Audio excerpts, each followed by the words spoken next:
Muchas veces la ayuda no llega. Y la pregunta es, cuando no llega la ayuda, ¿dónde está nuestra fe? Y quiero que me acompañen a Daniel, capítulo 3, del 14 al 18, cuando la ayuda no llega. Dice así la palabra de Dios, en el nombre del Padre, del Hijo y del Espíritu Santo. Habló Nabucodonosor y les dijo: ¿es verdad, Sadrach, Mesach y Abednego, que vosotros no honráis a mi Dios, ni adoráis la estatua de oro que he levantado? Ahora pues, ¿estáis dispuestos para que al oír el son de la bocina, de la flauta, del tamboril, del arpa, del salterio, de la zampoña y de todo instrumento de música, os postréis y adoréis la estatua que he hecho? Porque si no la adoráis, en la misma hora seréis echados en medio de un horno de fuego ardiendo. ¿Y qué Dios será aquel que os libre de mis manos? Sadrach, Mesach y Abednego respondieron al rey Nabucodonosor, diciendo: no es necesario que te respondamos sobre este asunto. He aquí nuestro Dios, a quien servimos, puede librarnos del horno de fuego ardiendo, y de tu mano, oh rey, nos librará. Y si no,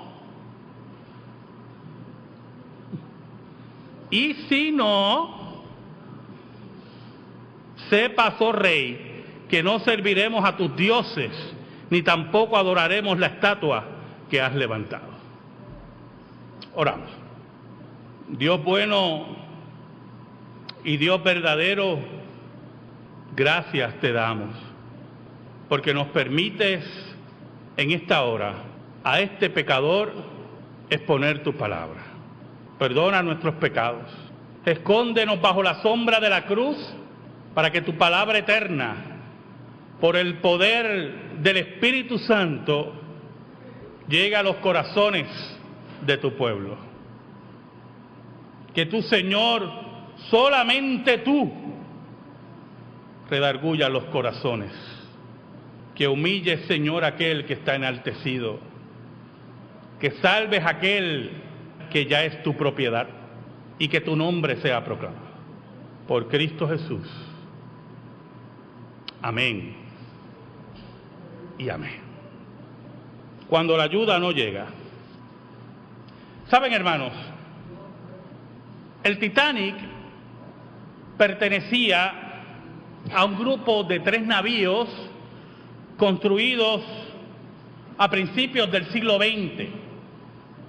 Pertenecían al buque de Correo Real y era de una clase exclusiva de esos 3 navíos. El Titanic fue considerado en su época el barco de pasajeros más grande y lujoso, y fue diseñado utilizando las más avanzadas tecnologías disponibles en aquel tiempo. Su viaje inaugural, como muchos de ustedes saben, fue el 10 de abril de 1912, saliendo a Nueva York. Pero a las 23 horas y 40 minutos del 14 de abril de 1912, el Titanic choca con un témpano para posteriormente hundirse en 2 horas y 45 minutos más tarde. Murieron alrededor de 1.500 personas en este evento, y fue una historia que Hollywood ha atrapado en varias películas. Hay una en particular del 1953 que volví a ver esta semana, en la cual nos vuelven a enseñar todo ese glamour que envolvía ese viaje, todos los tripulantes, desde pobres a ricos, y al mismo tiempo, en esa dirección de esa película, una historia dentro de la misma. ¿Sabe algo, hermanos? Hay varias leyendas sobre el Titanic. Una muy famosa es que por primera vez el SOS como llamada de emergencia se utilizó con el Titanic. Eso es totalmente equivocado. Ya el SOS se había propuesto en la Conferencia Internacional de Comunicación Inalámbrica del Mar de Berlín y fue ratificado en 1908, 4 años antes de ser votado el Titanic. Y su uso se pensó extender alrededor del mundo. Pero no se puede negar que el SOS se hizo famoso por lo que ocurrió en el Titanic. Ya eran las 12:05 del 15 de abril y ya el Titanic se está hundiendo. Los primeros avisos a todos los barcos que rodeaban sobre la desgracia del Titanic estaban siendo enviados. Muchos hombres y mujeres estaban confiados en la construcción del barco, en las tecnologías adelantadas del mismo, mientras el capitán y la tripulación sabían el caos que estaba ocurriendo cuando el barco más importante de esa flota británica estaba haciendo agua. Los gritos de ayuda se enviaban, como dije anteriormente, alrededor del mundo. Se enviaban también avisos de bengala. A las 12:20 del 15 de abril, el agua invade los alojamientos de los marineros y de la tercera clase. Era desesperante lo que estaba ocurriendo. ¿Sabe, hermano? Un grupo de jóvenes hebreos llegan a Babilonia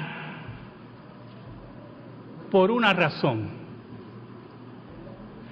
No zarparon en un barco para un viaje de placer, no zarparon en un transatlántico para un viaje único.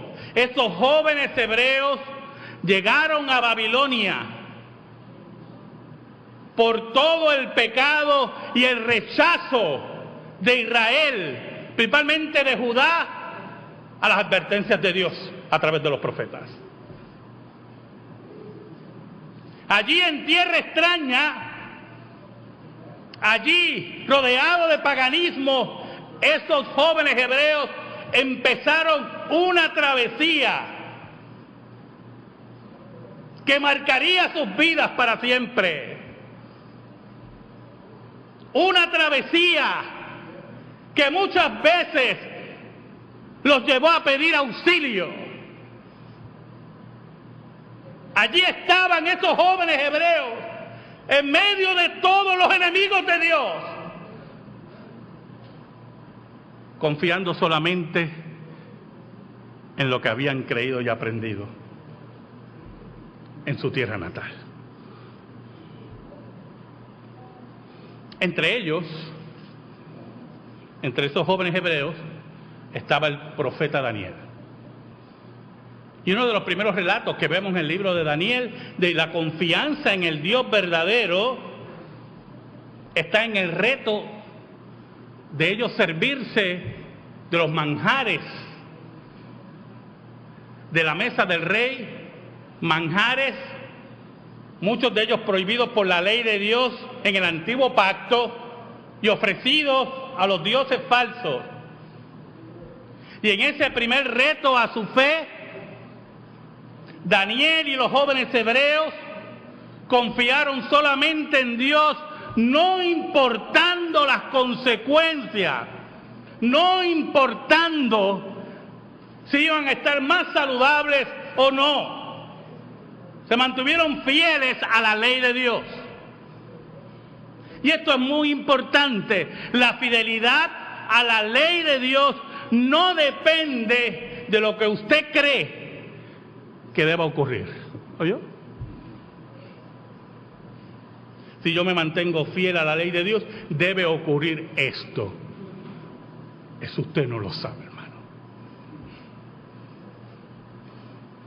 Nuestra fidelidad a la ley de Dios Nuestra fidelidad a nuestro Dios está enraizada en que hemos conocido personalmente a ese Dios.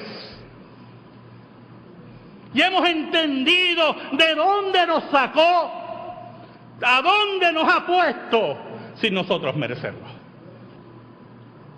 ¿Saben, hermanos? A las 12:25 de la madrugada del 15 de abril, el barco Cunard recibe el aviso del Titanic. El capitán, mire qué interesante, como dice la historia, el capitán del Cunard al principio tuvo dudas. El Titanic hundiéndose. Y dijo, caramba, el que se debe hundir soy yo. ¿Cómo que el Titanic se está hundiendo? Pero posteriormente se dirige hacia el Titanic a toda máquina, dice la historia. La velocidad normal de su embarcación era de 14.5 nudos, pero él la elevó a toda máquina a 17.5 nudos, con riesgo de dañar los motores, buscando rescatar a hombres y mujeres que iban a morir en las aguas congeladas. Tardó 4 horas en llegar. La ayuda no llegó a tiempo, hermano. Empiezan las órdenes del capitán, el capitán Smith, para llenar todos los botes salvavidas, para moverse. Es interesante porque a la 1:05 de la mañana del 15 de abril, uno de los botes salvavidas llevaba solamente 39 personas. Había un desorden terrible, pero entre ellos había una mujer que hablaba mucho, dice la historia, una condesa, y de una voluntad férrea. Por lo tanto, uno de los marineros decidió darle el mando a ella. Y aquí ocurre un fenómeno interesante. En ese bote se supone que fuera la señora Ida Strauss.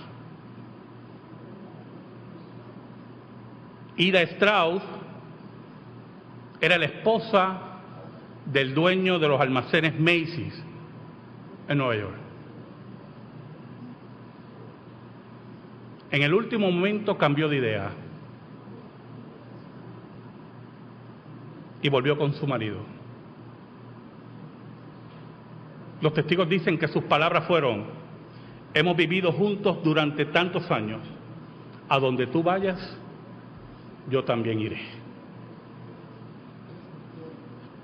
Eran momentos de confusión, momentos terribles.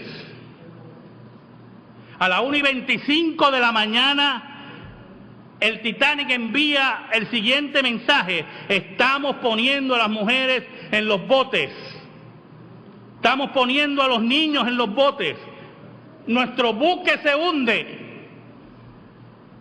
Todos los barcos se movían, pero la ayuda no llegaba a tiempo. ¿Saben, hermanos? Daniel sobresalió tanto frente a Nabucodonosor, interpretando los sueños de Nabucodonosor, que es nombrado diplomático del gobierno de Nabucodonosor. Y es por eso una de las razones por la cual, y esto es muy importante para aquellos que les gusta la crítica bíblica, una de las razones por la cual cuando leemos el pasaje de Sadrach, Mesach y Abednego y no vemos a Daniel en el relato, es porque se cree que Daniel estaba en viajes diplomáticos. Pero Nabucodonosor seguía siendo el mismo pecador, idólatra y enemigo de Dios, todo el tiempo con temor de perder su poder y su reino y no entender la soberanía de Dios en todas estas cosas. Por lo tanto, en todas esas adulaciones que se dan a los reyes, él decide levantar una estatua basada en el sueño en el cual Daniel le había interpretado, que solamente la cabeza lo representaba a él, la cabeza de oro. Pero él insistía en su orgullo y su soberbia, que el reino de Babilonia y el que él gobernaba iba a reinar para siempre.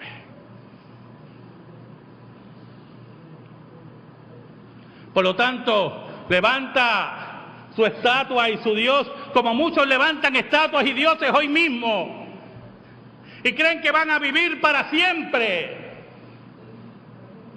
Y algunos, en todo momento, buscan establecer su nombre y perpetuarse. Pero un día dice la Biblia que Dios se reirá de ellos.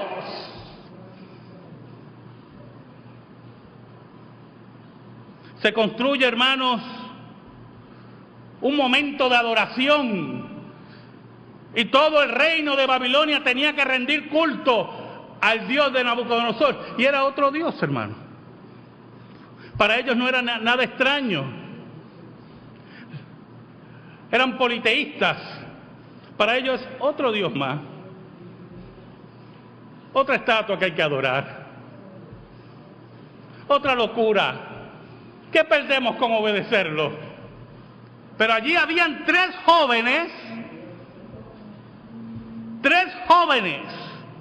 que conocían al Dios verdadero, que no está en imágenes, no está en figuras. Y esos tres jóvenes se les pidió adorar la estatua. Todo era una ceremonia de una pompa tremenda, ¿oyó, hermano? Oh, músicos por todos lados, alimento, aquello era tremendo, una ceremonia religiosa que sobrecogía los sentidos. Y Nabucodonosor da la orden, en el momento que los músicos empiecen a tocar, la orquesta empieza a tocar, dándole un término más moderno, todo el mundo debe arrodillarse a la estatua. Y cuando ocurre el fenómeno, muchos cercanos a los jóvenes hebreos se dan cuenta que ellos no doblan sus rodillas.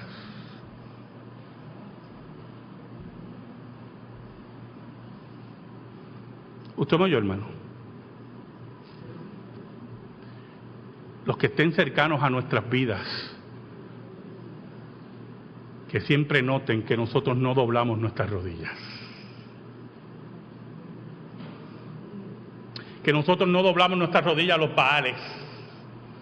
Que no doblamos nuestras rodillas a la falsa adoración. Oiga, y lo interesante es que el mensaje llega al rey.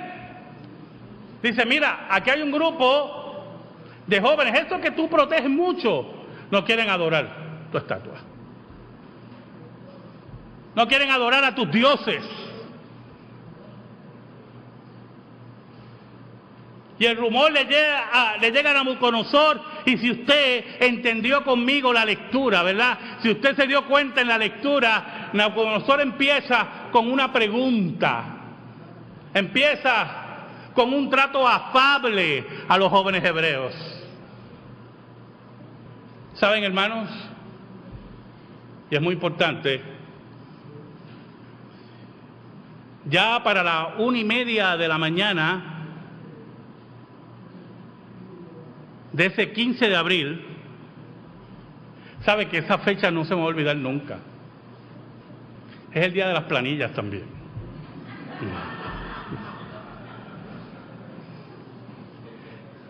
Y cuando vi la fecha dije, esta fecha nunca se me va a olvidar.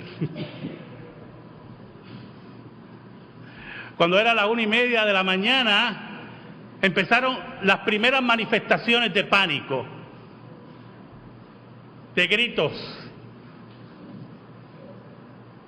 Escuche bien, hermano, y la ayuda no estaba llegando. los botes que salían no daban para todos. Algunas de esas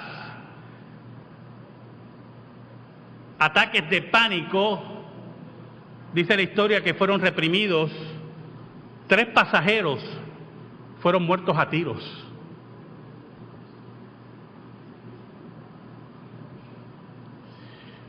Otros intentaron quitarle el salvavidas a sus compañeros. El telegrafista que todavía estaba transmitiendo, un compañero se le acercó por la espalda para quitarle el salvavidas mientras él telegrafiaba. Habían gritos, había llanto y la ayuda no estaba llegando. Los mensajes del Titanic eran desesperados ya. Nos hundimos con rapidez. Hay otros con mujeres y niños, los botes, pero no podemos resistir más. La mayoría de los hombres están en el barco. El barco se hunde. Necesitamos ayuda.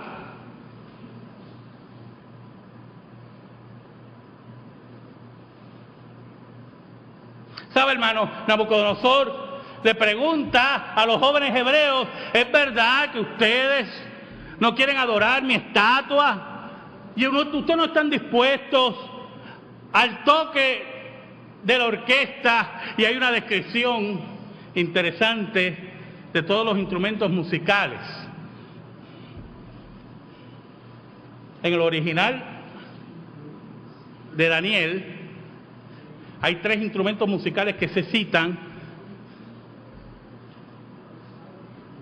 que son de origen griego. Entonces los liberales, enemigos de la Biblia, esos pobres muchachos que se van a hundir con el Titanic, dicen que esa es la prueba de que Daniel, una de las pruebas de que Daniel no escribió su libro, sino que es un relato ficticio del siglo II antes de Cristo.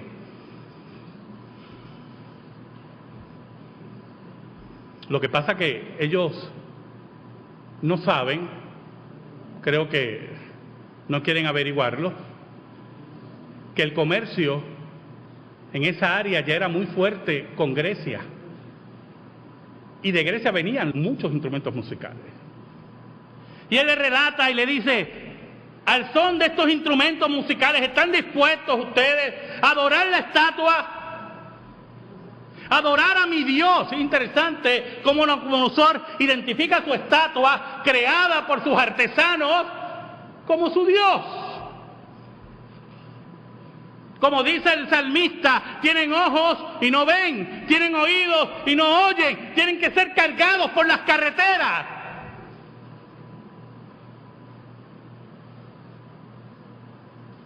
Sadrach, Mesach y Abednego frente a Nabucodonosor, que en ese tiempo era uno de los reyes más grandes de la tierra, se levantan y miran al rey y le dicen: no tenemos que contestarte sobre esto. Es interesante ese versículo, yo, hermano. Nosotros no tenemos que cuestionar nuestra fe. Nosotros no tenemos que explicarte nuestra fe. Nosotros estamos claros en lo que creemos. Y añade: he aquí nuestro Dios, a quien servimos, puede librarnos del horno de fuego ardiendo. ¿Sabe algo, hermano? El Dios que tú sirves y el Dios que yo sirvo puede librarte del horno de fuego que puede estar pasando ahora en tu vida. Oh, sí. A mí no me queda la menor duda de eso. Puede librarte de la dificultad más grande. Puede salvar a tus hijos. Puede resolver tus problemas familiares. Puede resolver tu situación económica. Puede darle sabiduría a los médicos y sanar tu enfermedad. Uno de los barcos que estaba yendo al rescate del Titanic, el Carpathia, a las 1:45 de la mañana, recoge las últimas palabras que transmitió el Titanic. Y fueron las siguientes: la sala de máquinas está llena hasta las calderas. La sala de máquinas está inservible. La sala de máquinas no sirve. El Titanic empieza a hundirse con rapidez. Sus hélices se levantan.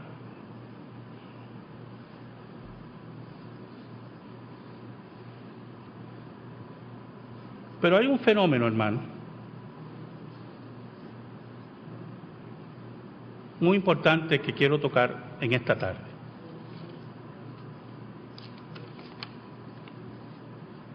Había una pequeña orquesta tocando.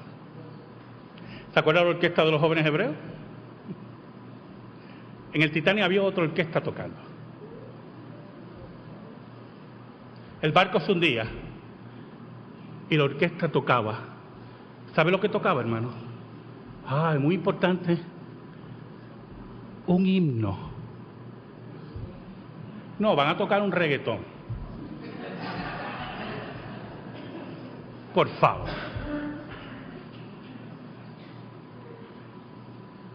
En el momento de la crisis, ante la muerte, los hombres y mujeres se acuerdan de Dios. Y tocaban un himno titulado Más cerca, oh Dios, de ti. Y cuando las balsas salían, los barcos salvavidas salían, los botes salvavidas salían, los testigos decían que oían no solamente tocar la orquesta, el himno Más cerca, oh Dios, de ti, sino la gente cantando, los hombres cantando el himno. Y el barco seguía hundiéndose y la ayuda no llegaba, hermano. Oraban, cantaban y la ayuda no llegaba. ¿Tú me entiendes, hermano? Claro que Dios te puede librar de todos tus problemas. Pero si no te libra, Dios tiene todo bajo control. Oiga, y los jóvenes hebreos le dicen: nuestro Dios nos puede librar del horno de fuego. Claro que nos puede librar del horno de fuego, que es el Dios que controla todas las cosas, y nos puede librar también de tu mano, Rey.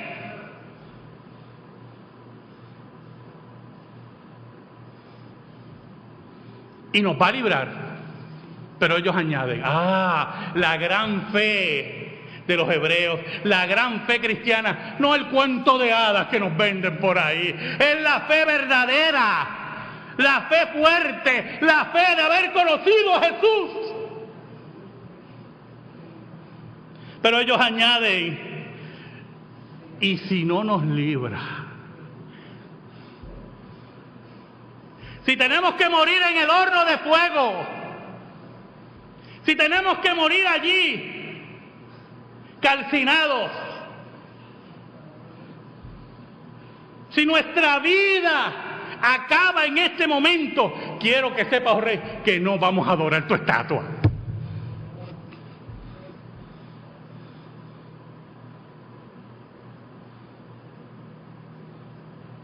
Yo sé lo que están pensando algunos de ustedes. Pastor, pero Dios los libró del horno de fuego.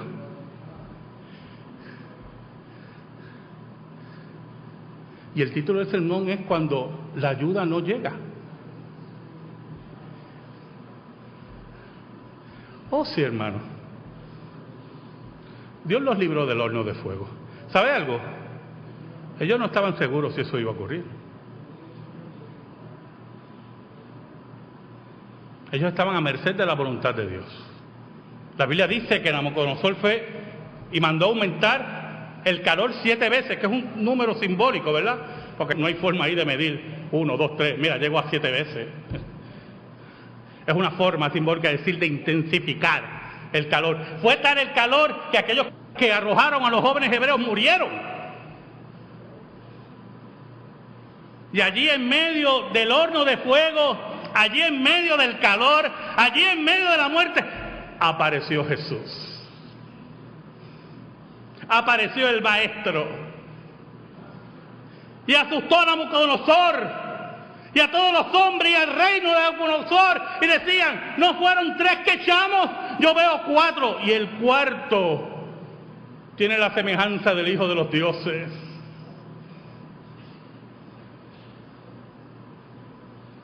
Allí estaban esos 1500 hombres cantando el himno, más cerca, oh Dios, de ti. Y el barco se hundía y la ayuda no llegaba. Y quiero que sepas, amigo, hermano que me escucha, hermana que me escucha, puede ser que la ayuda no llegue.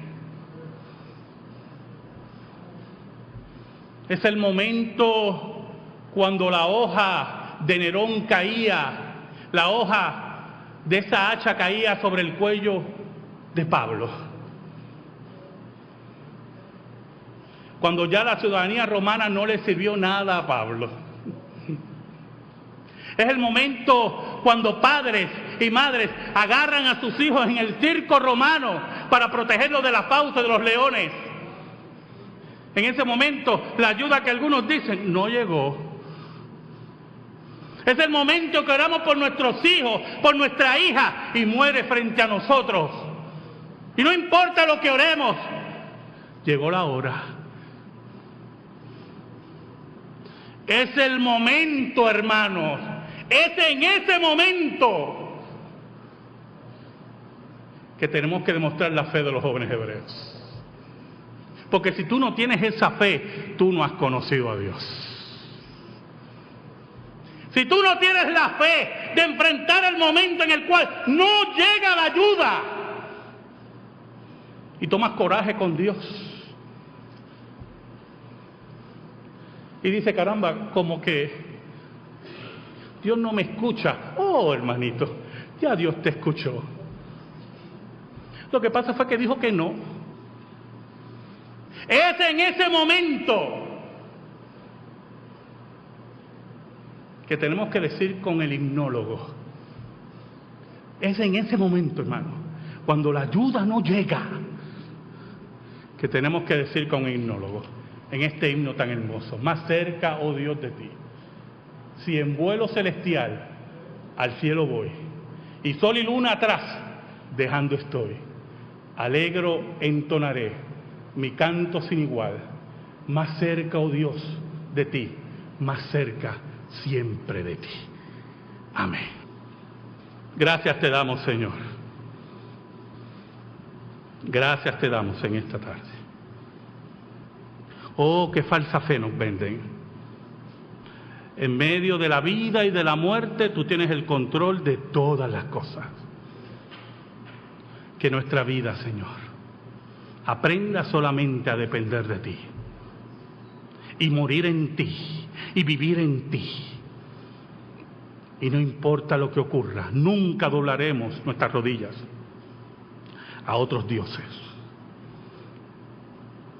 Porque como dice Job, aunque me matare, solamente esperar en ti.